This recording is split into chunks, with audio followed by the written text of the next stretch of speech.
So hi, Microbehunter here. I collect my used microscope slides in a bucket like this here, and in the meantime I think I've already collected a few hundred of them, of used microscope slides. And what I want to do today is I want to wash them, and I want to check how many of them are actually still usable. Besides the slides, of course, I've got also cover glasses in there, and I'll see how many cover glasses actually are still going to be usable and how many have actually broken. And what I'm going to do is the following. I'm first going to put some warm water over it with a little bit of liquid soap.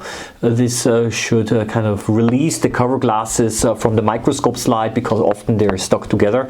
And then I'm going to wash each slide individually, and I'm going to rub off the residue and the dried specimens that are still on here. And then I'm going to sort them out, and we're going to see how many of them are actually still usable. So let's get started.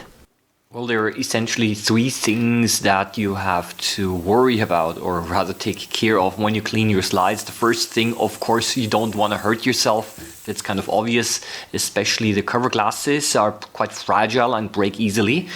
And the second thing is make sure that you, after you've cleaned the slide, make sure that you really rinse off all of the soap and the detergent.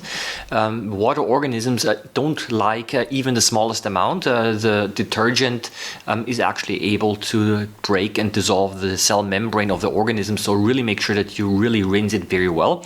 And the last thing, something I did not do because I did not have it, is at the very end, after you've rinsed it, you want to give it a last rinse with distilled water. The reason is that this then also reduces the water spots. Now, water spots, that's usually calcium carbonate that you find in water.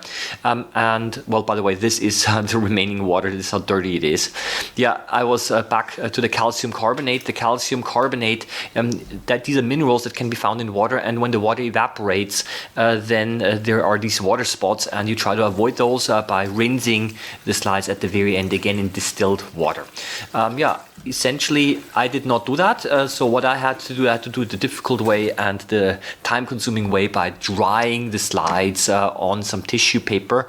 This was actually the thing that actually took most of the time. Yeah, and that's basically I've placed them on the tissue paper, and then I dried them also from the top. And one thing that I noticed, of course, is that the slides are not totally clean, in the sense that there are some fibers from the tissue paper left on the slide.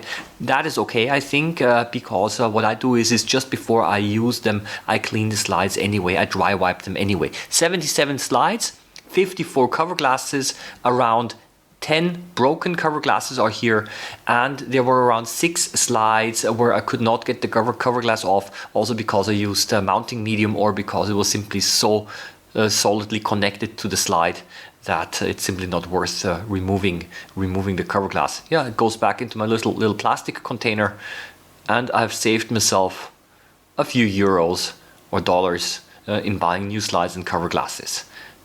Well, honestly, there is not really much more to say here, other than that it does take a little bit of time, maybe half an hour, 45 minutes. Cleaning the glass slides, that's the easy thing. The cover glasses were a little bit more tedious to clean. You got to be careful that you don't hurt yourself, obviously, with the broken glass pieces.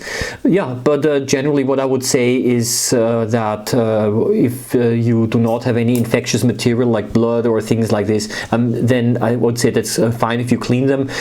If there's any infectious material on there, you shouldn't be handling infectious material anyway so much. Then I just throw them away right away. But in this case, there were just water samples on here and nothing really problematic. Well, I think that's enough for today. Wish you all the best. Happy microbe hunting as always, and see you around next time. Bye-bye.